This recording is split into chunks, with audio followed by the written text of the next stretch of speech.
Capítulo 5. Concentración de la atención. Estábamos hoy trabajando en nuestros ejercicios, cuando de pronto algunas de las sillas, colocadas a lo largo de las paredes, se cayeron. Al principio quedamos confundidos, pero luego nos dimos cuenta de que alguien había levantado el telón, mientras estábamos en el salón de María. Nunca nos preocupamos de que hubiera un lado del mismo donde se podía estar o no. Dondequiera que estuviésemos estaba bien. Pero al quedar abierta esa cuarta pared con su gran arco del proscenio, sentíamos que debíamos adaptarnos de continuo a ello. Se piensa entonces en la gente que le está mirando a uno. Procura uno ser visto y oído por ella. Apenas un momento antes, el director y su asistente parecían un elemento natural aquí en el salón. Pero ahora, desplazados a la luneta, venían a hacer algo completamente diferente. Todos nos sentíamos afectados por el cambio. Por mi parte, comprendí que hasta que aprendiéramos a vencer el efecto de aquel gran agujero negro, no podríamos nunca avanzar una pulgada en nuestra labor. Paul, sin embargo, manifestó su confianza en lo que haríamos mejor con un nuevo ejercicio interesante. El director respondió a esto: «Muy bien, podemos intentarlo. He aquí una tragedia que espero les hará no preocuparse del público. Tiene lugar aquí, en este apartamento. María se ha casado con Kostia, quien es tesorero de una institución pública. Tienen un bebé recién nacido, precioso, y su madre lo está bañando en un cuarto contiguo al comedor. El marido revisa papeles y cuenta dinero, no su dinero, sino aquel a cuyo cuidado está, es decir, dinero que ha traído del banco. Un montón de fajos de billetes están sobre la mesa. Frente a Kostia, de pie, está el hermano menor de María, Vania, un tipo enajenado que le observa romper las fajillas de colores de los paquetes y arrojarlas después al fuego, donde arden levantando una hermosa llama. Todo el dinero ha sido contado. María, pensando que su marido ha terminado su trabajo, lo llama para que vea al bebé en su baño. Vania, el hermano medio loco, imitando lo que ha visto, incapaz de discernimiento, arroja algunos papeles al fuego, y luego el dinero en fajos enteros que, para él, arden mucho mejor. Así, delirante, arroja todos aquellos fondos, el dinero que el tesorero trajo del banco. En ese momento, Kostia vuelve y ve el último paquete encenderse. Fuera de sí, se lanza a la chimenea derribando de un golpe a Vania, que cae lanzando un gemido, y Kostia saca del fuego el último fajo a medio quemar. Su aterrorizada mujer llega corriendo y ve al hermano, que yace en el suelo. Trata de incorporarlo, pero no puede. Sus manos se manchan de sangre y pide a Kostia que traiga agua, pero él está ofuscado y no le escucha. Entonces va ella misma. Desde el interior, un grito penetrante se oye. El niño ha muerto ahogado. ¿No es esta tragedia bastante para que ustedes se desentiendan del público? El nuevo ejercicio nos interesó vivamente por su carácter melodramático y de sorpresa, y no obstante nada logramos con él. «Evidentemente», exclamó el director, «la atención del público es aún más poderosa que la tragedia que tiene lugar en escena. Puesto que así es, intentémoslo otra vez, pero bajando el telón». Él y su asistente volvieron del público a nuestro salón, el que una vez más se tornó hospitalario. Comenzamos a actuar. Las partes descansadas al principio del ejercicio resultaron bien, pero cuando llegamos a las partes dramáticas me pareció a mí que cuanto hacía era inadecuado. Hubiera querido hacer mucho más de lo que sentía. Este juicio mío quedó confirmado cuando el director dijo: «Al principio actuaron correctamente, pero luego solo pretendían actuar. Trataban forzadamente de expresar sus sentimientos. Es decir, que no pueden achacarlo todo a que el telón estuviese antes levantado. No es lo único que les impedía hacer la vida apropiada en la escena, ya que con el telón bajo, el resultado es el mismo». Con el pretexto de que nos sentíamos molestos por tener observadores, fuimos dejados ostensiblemente solos para hacer de nuevo el ejercicio. En realidad fuimos observados a través de una abertura en el escenario, y se nos dijo luego que habíamos estado seguros, pero mal. «El defecto principal», dijo el director, «parece depender de su incapacidad para concentrar su atención, que todavía no está preparada para una labor de creación».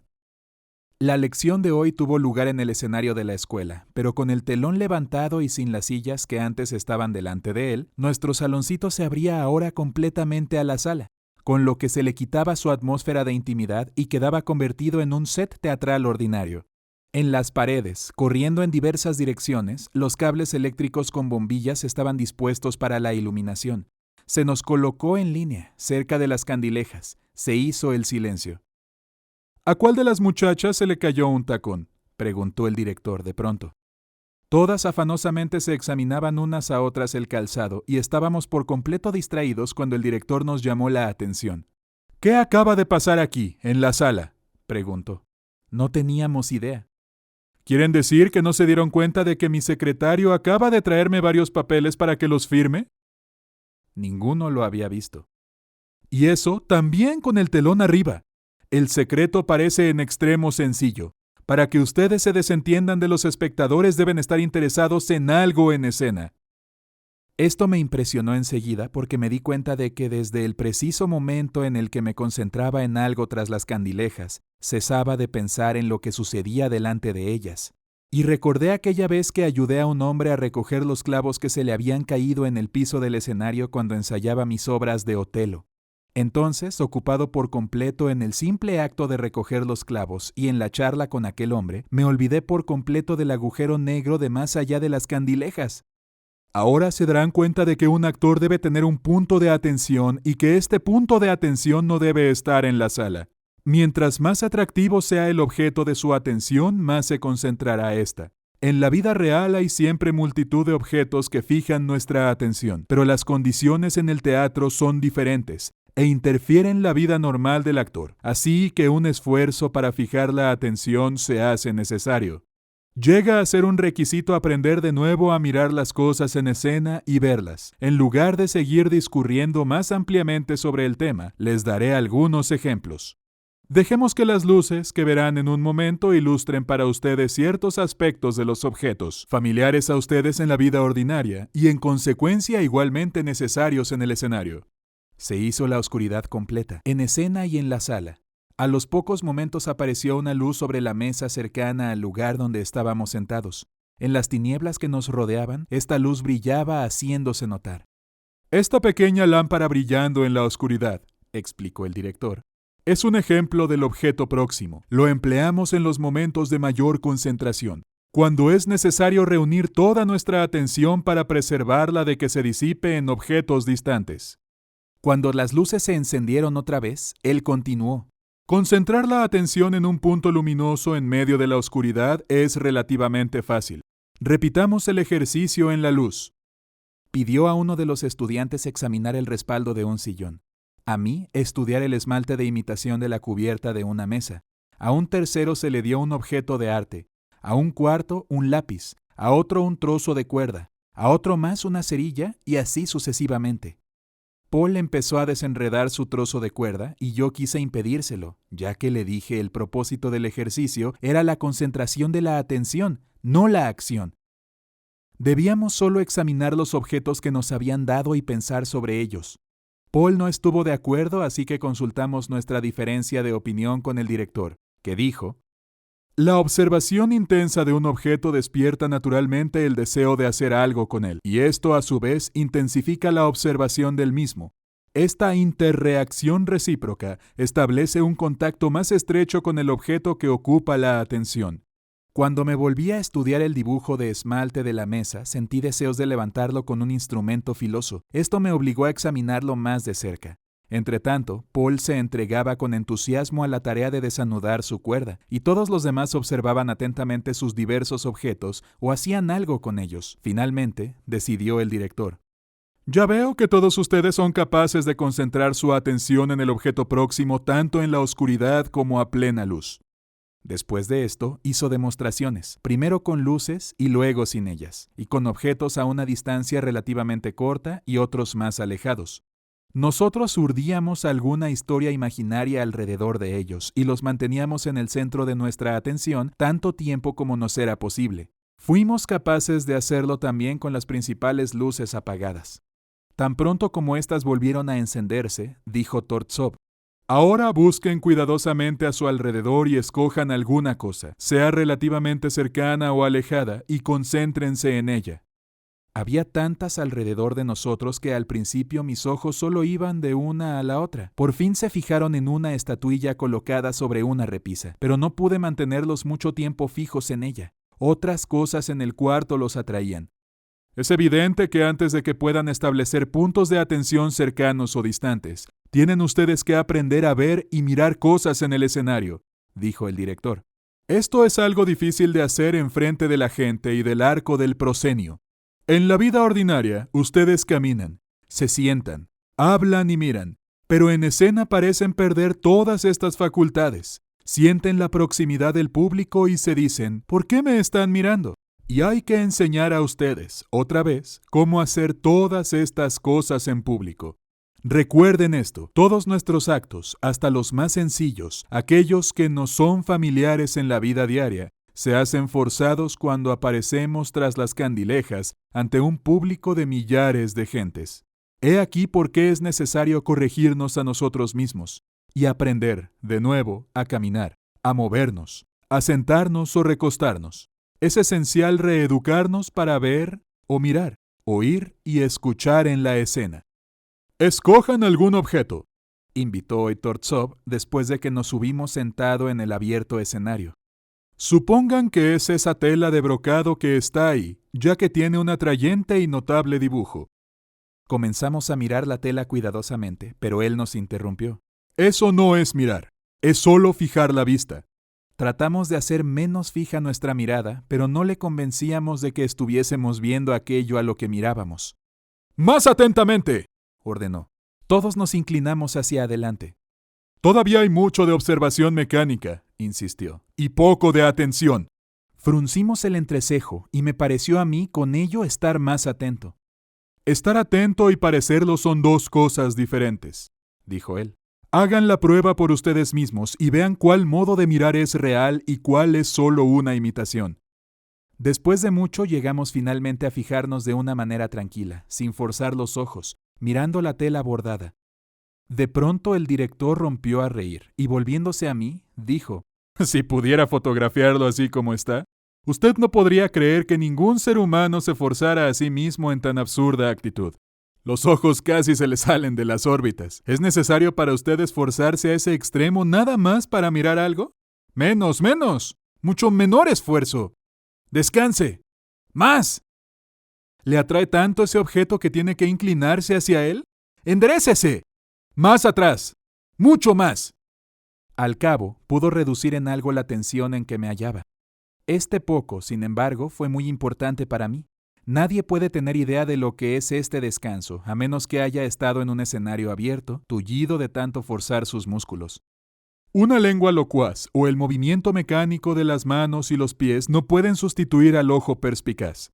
El ojo de un actor que mira un objeto atrae la atención del espectador hacia los mismos puntos escogidos por él como aquellos a los que debe mirar. De manera recíproca, un ojo sin expresión deja que la atención del espectador se distraiga de la escena. Volvimos a las demostraciones con luces eléctricas. Les he mostrado a ustedes varios objetos tales como todos nosotros los conocemos y tenemos en la vida. Ustedes los han visto de la manera como un actor debería sentir que los ve en escena. Ahora voy a mostrarles cómo no debe mirárseles nunca, no obstante que casi siempre es así. Les mostraré los objetos con los cuales un actor, casi siempre también, está ocupado mientras permanece en las tablas. Todas las luces volvieron a apagarse, y en la oscuridad vimos encenderse pequeños focos por todas partes. Su luz era dirigida al escenario y luego por toda la sala. De repente desaparecieron, y una luz intensa iluminó uno de los asientos en la luneta. «¿Qué es eso?», preguntó una voz en la oscuridad. «Es el severo crítico teatral», respondió el director. «Viene a un estreno para llamar poderosamente la atención». Las pequeñas luces comenzaron a encenderse fugazmente otra vez. Dejaron de hacerlo y de nuevo apareció una luz intensa, esta vez sobre el asiento del régisseur. Las pequeñas luces comenzaron a encenderse fugazmente otra vez. Dejaron de hacerlo y de nuevo apareció una luz intensa, esta vez sobre el asiento del director de escena. Escasamente había ésta desaparecido cuando un foco, débil y opaco, se encendió en el escenario. «Ese», dijo irónicamente el director, «es la pobre compañera de un actor a la que apenas le presta atención». Después las pequeñas luces volvieron a brillar, y las intensas también, encendiéndose y apagándose, a veces simultáneamente y otras no. Era una orgía de luces. Me acordé de la función de prueba de Otelo cuando mi atención estaba dispersa y accidentalmente, solo en ciertos momentos, era yo capaz de concentrarla en un objeto próximo. ¿Está claro ahora?, preguntó el director, ¿que un actor debe escoger el punto de su atención en el escenario, en la obra, en su papel, en el ambiente, en el decorado? Este es el difícil problema que ustedes tienen que resolver. Rachmaninoff, el asistente del director, anunció hoy que éste le había pedido tomar su puesto en la clase para que hiciéramos prácticas. «Presten ustedes toda su atención», pronunció en un tono vivo y seguro. «Su ejercicio será como sigue. Seleccionaré un objeto para cada uno de ustedes. Lo mirarán fijándose bien en su forma, sus líneas, colores, detalles y características. Todo esto debe hacerse mientras yo cuento 30. Entonces se apagarán las luces, así que ustedes no podrán ya ver el objeto. Yo los llamaré para que lo describan. En la oscuridad, ustedes me dirán todo lo que su memoria visual haya retenido. Haremos una comparación de ello con las luces encendidas, comparando lo que ustedes me hayan dicho del objeto en cuestión con el mismo. Escuchen. Comienzo. El espejo. Ah, qué bien. ¿Es este el que usted dice? No hagan preguntas inútiles. Hay un solo espejo en el cuarto. El único. Un actor debe ser un buen adivinador. ¿El cuadro?, dijo Leo. ¿El candelero?, dijo Grisha. ¿El álbum?, dijo Sonia. ¿El de piel?, preguntó ella con su melosa voz. Ya lo he dicho, no repito. Un actor debe tomar las cosas al vuelo. ¿La alfombra?, dijo Kostia. Hay varias, contesté. En caso de no estar seguros, decidan por sí mismos. Pueden equivocarse, pero no titubear. Un actor debe tener resolución, presencia de ánimo. No se detengan a preguntar. ¿El tibor?, dijo Vania. La ventana, dijo Nicolás. El almohadón, dijo Dasha. El piano, dijo Vasili. 1, 2, 3, 4, 5. Siguió contando despacio hasta 30. Apaguen las luces, me llamó a mí primero. Me dijo usted que mirara una alfombra y no pude decidirme enseguida. Así perdí algo del tiempo que... ¡Sea breve y vaya al grano! La alfombra es persa, el fondo de la misma es de color café rojizo. Una gran ola bordea las orillas. Seguí haciendo la descripción hasta que el asistente pidió... ¡Luces! Todo lo que recordó estaba equivocado. No consiguió la impresión debida. Lo hizo atolondradamente. Usted, Leo. No pude distinguir claro el asunto del cuadro porque está muy lejos y soy miope. Todo lo que distinguí fue una tonalidad amarilla en un fondo rojo. ¡Luces! No hay ni rojo ni amarillo en la pintura. Grisha. El candelero es dorado. Un artículo barato con colgantes de vidrio. ¡Luces! El candelero es una pieza auténtica, un modelo imperio. Usted estaba dormido. ¡Apaguen! Kostia, describa la alfombra otra vez. Ah, lo siento. No sabía que usted me volvería a pedir que lo hiciera. Nunca estén ahí sentados, ni un momento sin hacer algo. Les advierto ahora que les examinaré 2 veces o más, hasta tener idea exacta de sus impresiones. ¡Leo! Ah, no estaba atendiendo, exclamó este, sobresaltado. Fuimos obligados a estudiar los objetos hasta el último detalle y a describirlos. En mi caso fui llamado 5 veces antes de que acertara del todo. Este trabajo intenso duró media hora. Nuestros ojos estaban cansados y nuestra atención fatigada al extremo. No hubiera sido posible continuar ni un momento en tal tensión. Así, la lección se dividió en 2 términos de media hora cada uno. Después de la primera parte, tomamos clase de baile. Luego regresamos e hicimos exactamente lo que antes, excepto que el tiempo de observación fue reducido de 30 a 20 segundos. El asistente del director hizo notar que el tiempo permitido a la observación podía eventualmente ser reducido a 2 segundos. El director continuó su demostración hoy, con luces eléctricas. Hasta aquí, expuso. Hemos tratado con objetos en forma de puntos de luz. Ahora voy a mostrarles un círculo de atención. Consistirá este en una sección entera de mayor o menor dimensión, e incluirá una serie de puntos independientes de objetos.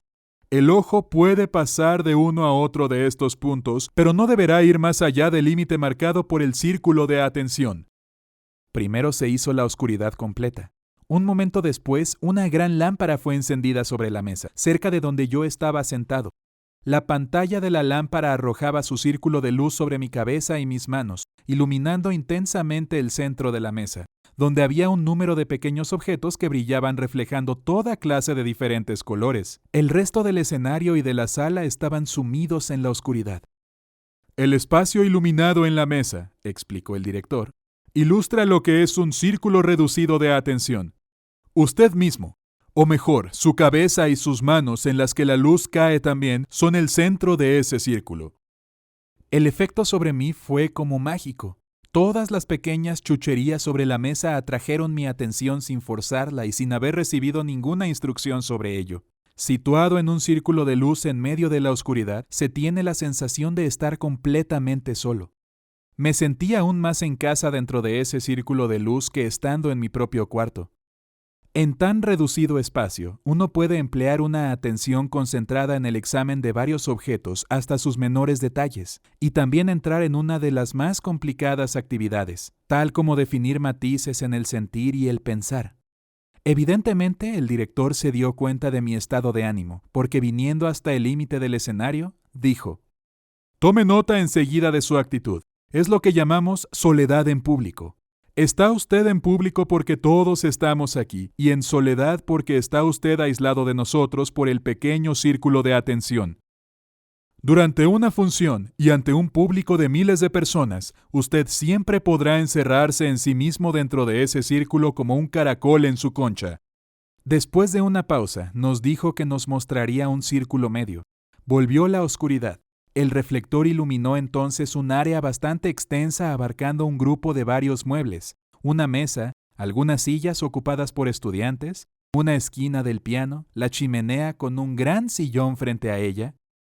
Me encontré situado en el centro del círculo medio de luz, después de que no podíamos abarcar todo de una vez, sino que teníamos que examinar el área parte por parte, objeto por objeto, y haciendo de cada cosa dentro del círculo un punto independiente de observación.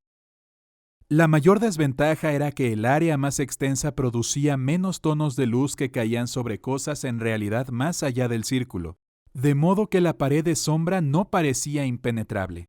«Ahora tienen ustedes el gran círculo», prosiguió Tortsov. El salón entero se inundó de luz. Los otros cuartos permanecían a oscuras, pero pronto las lámparas se encendieron en ellos también, y el director explicó: «Ese es el más grande círculo. Sus dimensiones dependen del alcance de la vista de ustedes. Aquí, en este cuarto, he extendido el círculo lo más lejos posible. Pero si estuviéramos situados a la orilla del mar o en una llanura, el círculo solo podría estar limitado por el horizonte. En la escena, estas perspectivas distintas son proporcionadas por lo pintado en el telón del fondo. Tratemos ahora de repetir los ejercicios que ya han hecho ustedes, excepto que esta vez tendremos todas las luces encendidas». Se nos hizo sentar a todos alrededor de la mesa grande, con la gran lámpara. Yo estaba precisamente donde pocos momentos antes, cuando sentí por primera vez la sensación de estar solo en público. Ahora se suponía que renovábamos esa sensación a plena luz, con solo limitar mentalmente el círculo de atención. Habiéndose malogrado nuestro intento, el director nos explicó el porqué. «Cuando tienen ustedes una zona de luz limitada por la oscuridad», hizo notar, «todos los objetos dentro de ella atraen su atención porque todo lo que no está comprendido ahí, no siendo visible, no tiene por qué atraer aquella. Los límites de tal círculo son definidos, y la sombra circundante tan densa que ustedes no desean ir más allá de aquellos. Con las luces encendidas, el problema es completamente distinto. No habiendo límites fijos al círculo, ustedes están obligados a trazarlos mentalmente, y a no permitirse a sí mismos mirar más allá. Su atención debe reemplazar la luz, manteniéndolos dentro de ciertos límites. Y esto a pesar de la atracción de toda clase de objetos que ahora son visibles fuera de esos. Por tanto, ya que las condiciones, con o sin límites, son contrarias, el método de conservar el círculo de atención debe cambiar». Entonces, valiéndose de diversos objetos en el cuarto, señaló los límites de la zona. Por ejemplo, la mesa redonda limitaba el círculo más pequeño. En otra parte de la escena, una alfombra un tanto mayor que la mesa hacía el círculo medio, y la alfombra más grande en el cuarto delimitaba el gran círculo. Y el apartamento entero, precisó el director, constituye el círculo mayor. Aquí, todo lo que me había ayudado hasta ahora a la concentración falló, y me sentí impotente. Para animarnos, dijo Tortsov, el tiempo y la práctica les enseñarán a usar el método que acabo de sugerirles. No lo olviden.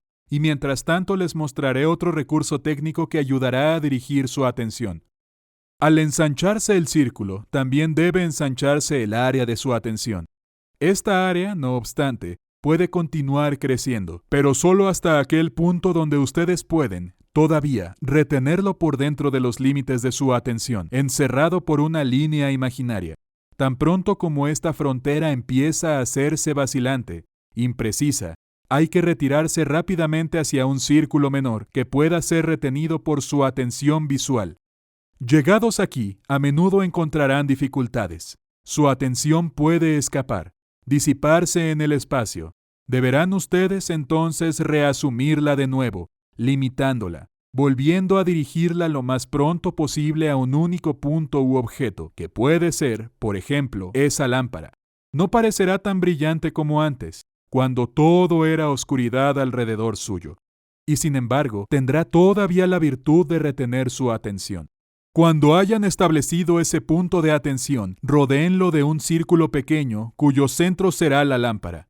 Luego, ensánchenlo hasta un círculo medio que incluirá varios otros pequeños, los cuales no serán reforzados cada uno por un punto central. Si ustedes deben encontrar escojan un nuevo objeto y rodéenlo con otro círculo menor. Apliquen el mismo método a un círculo mediano. Pero cada vez que el área de nuestra atención se extendía hasta un determinado punto, perdíamos el control sobre ella, y a cada nuevo experimento fallido, el director renovaba el intento. Transcurrido cierto tiempo, abordó otro aspecto de la misma idea. ¿Han notado, nos dijo, que hasta ahora han sido ustedes siempre el centro del círculo? ¿Y sin embargo pueden encontrarse a veces fuera del mismo?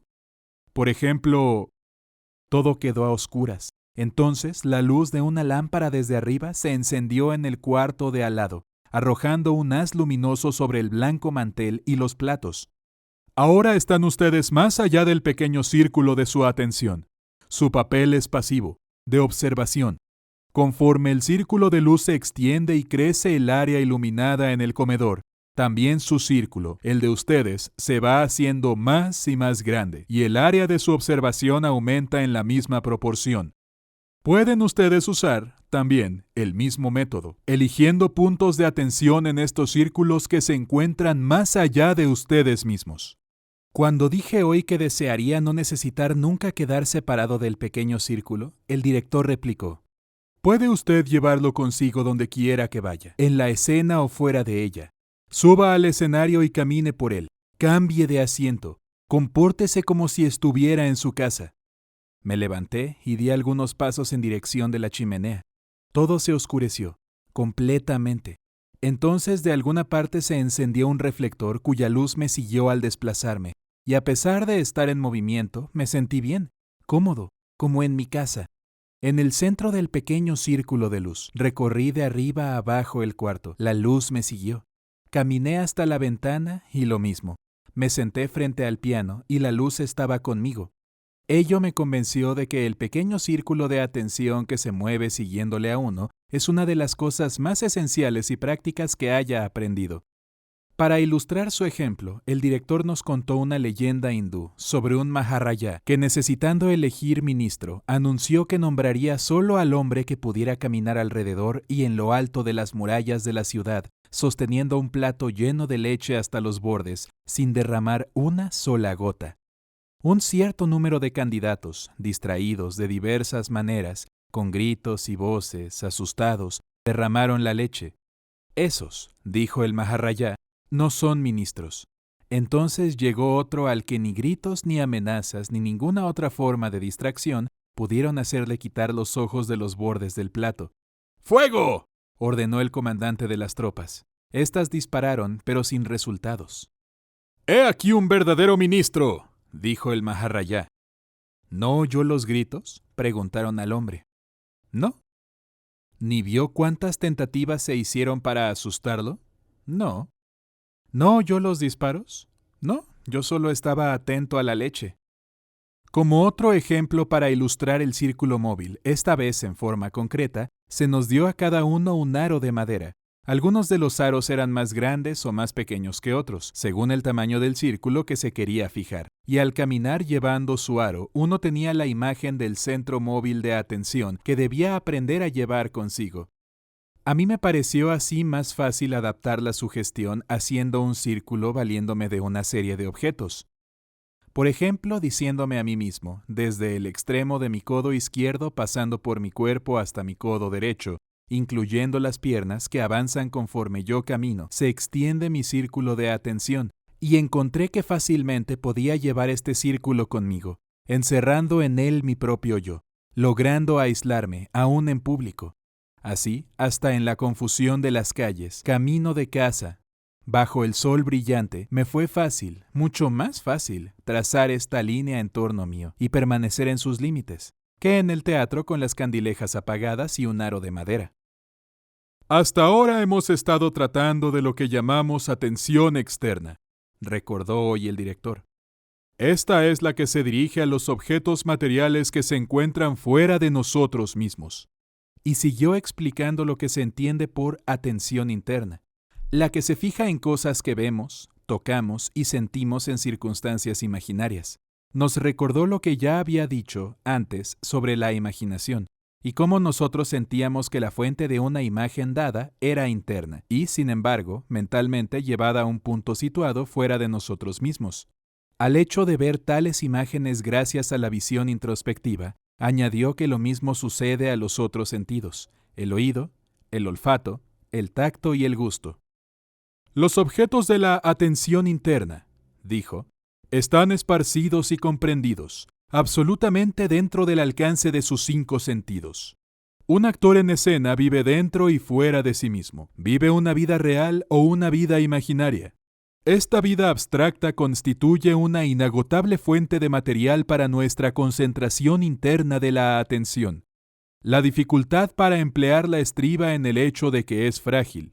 Las cosas materiales a nuestro alrededor en la escena atraen a una atención bien entrenada. Pero los objetos imaginarios demandan un poder de concentración mayormente disciplinado. Lo que he dicho sobre el sujeto de la atención externa en lecciones anteriores se aplica igualmente a la atención interna. Esta es de particular importancia para un actor porque gran parte de su vida tiene lugar en el dominio de las circunstancias imaginarias.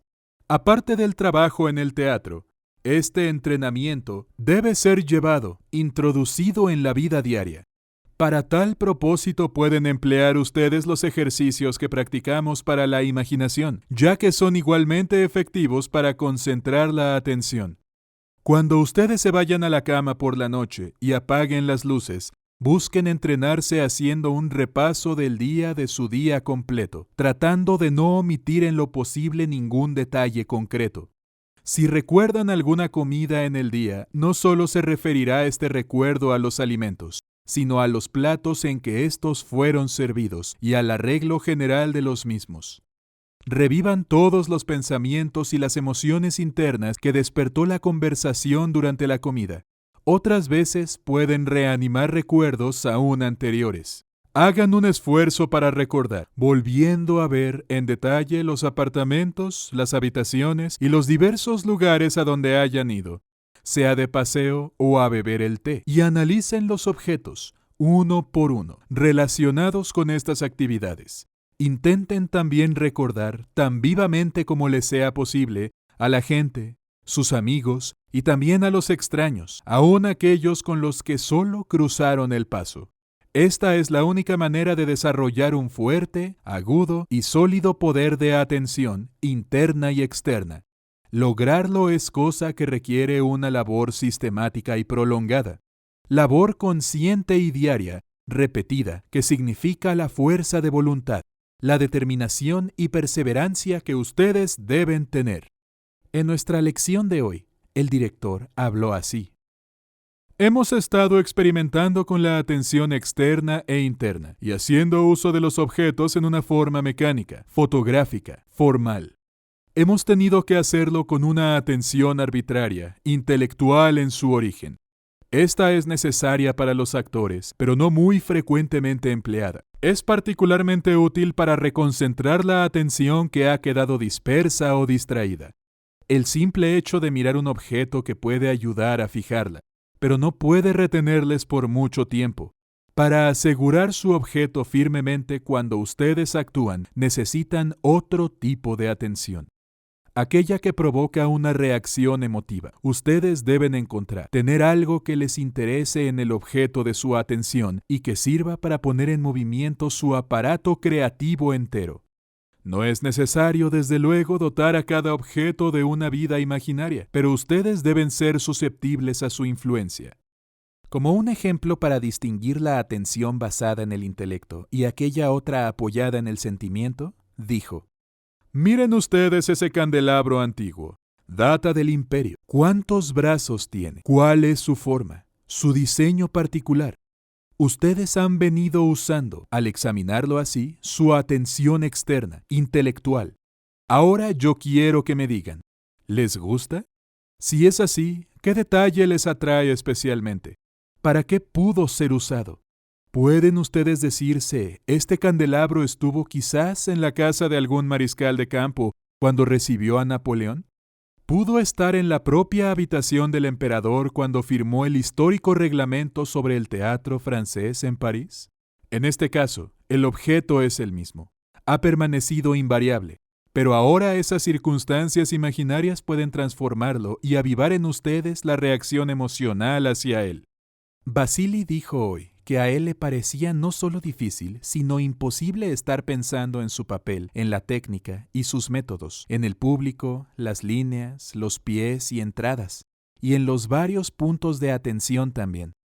Usted se siente impotente frente a tal tarea, dijo el director. Y sin embargo, un simple malabarista de circo no vacila en manejar cosas mucho más complicadas, arriesgando su vida al hacerlo. La razón por la cual él puede hacer esto es que esa atención está construida. Se levanta sobre varios estratos que no se interfieren los unos con los otros. Por fortuna, el hábito constituye en gran parte su atención automática. El periodo más difícil en el aprendizaje es el inicial.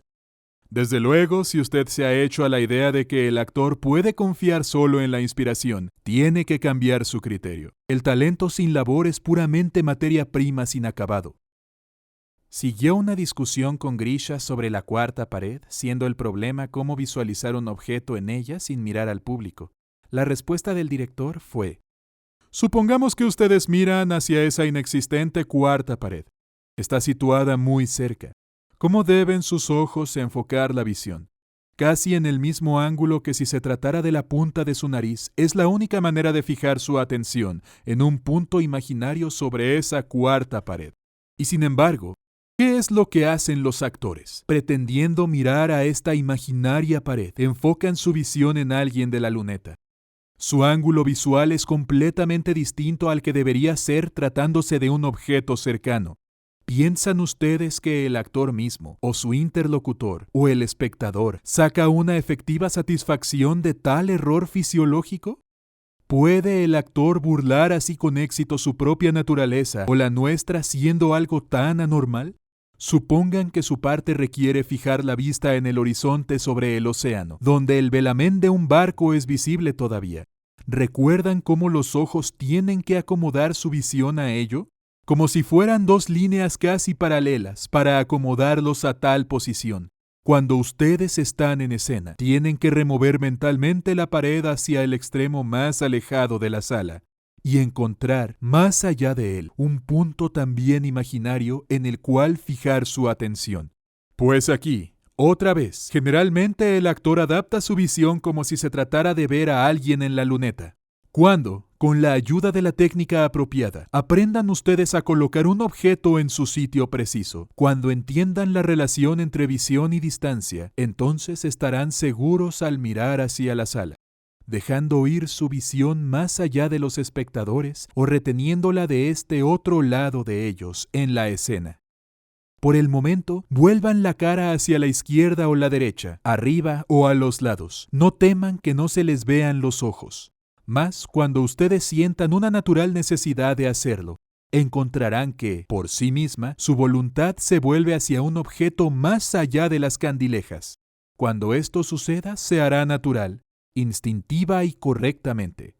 A menos de sentir esa necesidad subconsciente, eviten mirar a esa inexistente cuarta pared o a la distancia, hasta que dominen ustedes la técnica mediante la cual la cosa pueda hacerse. En nuestra lección de hoy, dijo el director, un actor debe ser observador no solo en escena, sino también en la vida diaria. Debe concentrarse en la plenitud de su ser en todo aquello que le atrae la atención. Mirar a un objeto, no a la manera de cualquier transeúnte distraído, sino con penetración. De no ser así, su método de creación por entero quedará falseado y no guardará relación con la vida. Hay gente dotada por naturaleza de grandes poderes de observación. Sin esfuerzo, se forman una acertada y aguda impresión de cuánto sucede alrededor suyo, y dentro de ellos como de los demás, que saben también cómo extraer de sus observaciones lo más significativo, más típico, más característico o pintoresco. Cuando se habla con esa gente, ustedes quedan impresionados, sorprendidos de cuánto es lo que pierde una persona que no es observadora. Otros son incapaces de desarrollar su poder de observación, ni aún lo suficiente para preservar sus más elementales intereses. ¿Cuánto menos capaces serán, entonces, para hacerlo en razón de estudiar la vida en sí misma? El promedio de la gente no tiene idea de cómo observar la expresión facial, la mirada de unos ojos, el tono de la voz a fin de comprender, de captar el estado de ánimo de las personas con las cuales hablan. Tampoco podrán captar activamente las complejas verdades de la vida, ni estudiar a manera de entender lo que oyen. Si pudieran hacerlo, la vida para ellos sería mejor y más fácil, y su labor creadora infinitamente más rica, más fina y profunda. Pero no es posible poner dentro de alguien aquello que no posee. Lo único que éste puede hacer es tratar de desarrollar aquello que pudiera tener. En el terreno de la atención, semejante desarrollo requiere una cantidad enorme de trabajo, de tiempo, deseos de triunfar y práctica sistemática. ¿Cómo podemos enseñar a la gente no observadora a notar todo lo que la naturaleza y la vida están tratando de mostrarle? Primero que nada hay que enseñarle a mirar, a oír, a escuchar lo que es bello. Tal hábito eleva su ánimo y despierta su sensibilidad, sus sentidos que dejarán huellas profundas en sus recuerdos emotivos. Nada en la vida es más bello que la naturaleza, y ésta debe ser objeto de observación constante. Para empezar, tomen una flor o un pétalo de ella, o una tela de araña, o los dibujos caprichosos de la helada sobre el cristal de una ventana. Traten de expresar en palabras lo que en estas cosas causa placer. Este propósito, este esfuerzo, les hará observar el objeto más de cerca, más detenida y efectivamente para poder apreciar y definir sus cualidades. Y no traten de pulir el lado áspero y oscuro de lo natural. Obsérvenlo en un pantano, en el légamo de agua del mar, en medio de una plaga de insectos. Y recuerden que, oculta tras estos fenómenos, está la belleza. Del mismo modo que en el encanto existe el desencanto, lo que es verdaderamente bello no tiene nada que temer de lo que lo desfigura. En verdad, esto último más bien enfatiza y frecuentemente pone de relieve la belleza en un más alto grado. Busquen lo mismo la belleza que lo que le es contrario y defínanlo, aprendiendo a conocerlo y a ver una y otra cosa. De otra manera, su concepto de la belleza será incompleto, almibarado, acartonado, sentimental. Vuélvanse después a todo cuanto la humanidad ha producido en arte, literatura, música. En el fondo de todo proceso que tiene a obtener material creativo para nuestra labor, hay emoción. El sentimiento, no obstante, no compensa una enorme cantidad de trabajo de parte de nuestro intelecto. Quizás ustedes teman que los ligeros toques que su espíritu puede añadir por su cuenta echen a perder el material extraído de la vida. No lo teman nunca. A menudo esto lo acrecienta y enriquece, si al hacerlo ustedes son sinceros. Les contaré, una vez vi a una anciana rodando un cochecito de niño a lo largo de la avenida, y dentro de él llevaba un canario en su jaula. Probablemente la mujer había puesto sus bultos de compras en el cochecito para llevarlos con más facilidad a casa. Pero a mí se me antojó ver las cosas a una luz diferente. Que aquella pobre mujer había perdido a sus hijos y a los hijos de sus hijos, y que la única criatura que le quedaba en la vida era este canario, de manera que ella lo llevaba ahora de paseo por la avenida.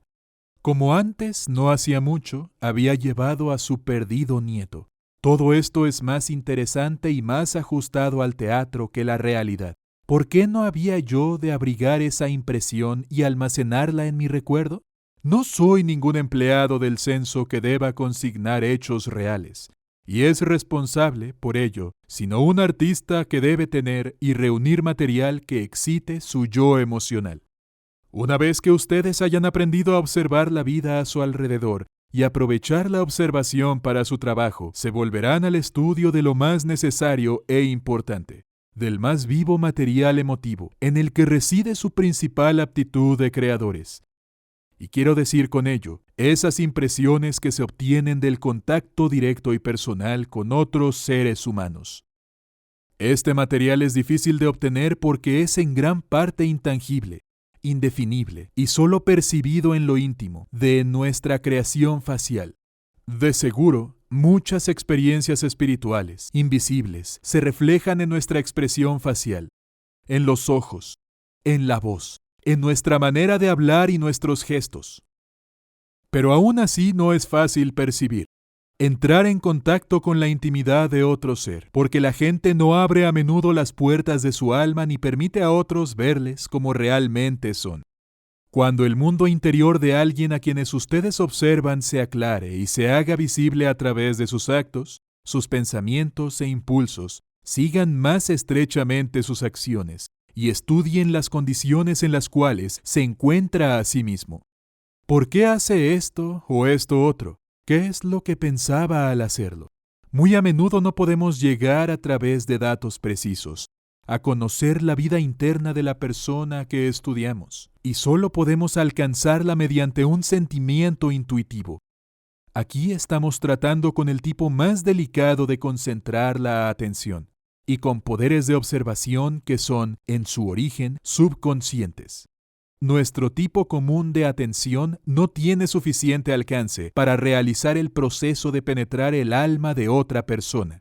Si yo fuera a asegurarles que su técnica puede alcanzar tanto, les engañaría. Conforme vayan adelantando, irán aprendiendo más y más modos de estimular su subconsciente, el propio, encauzándolo hacia el proceso creativo.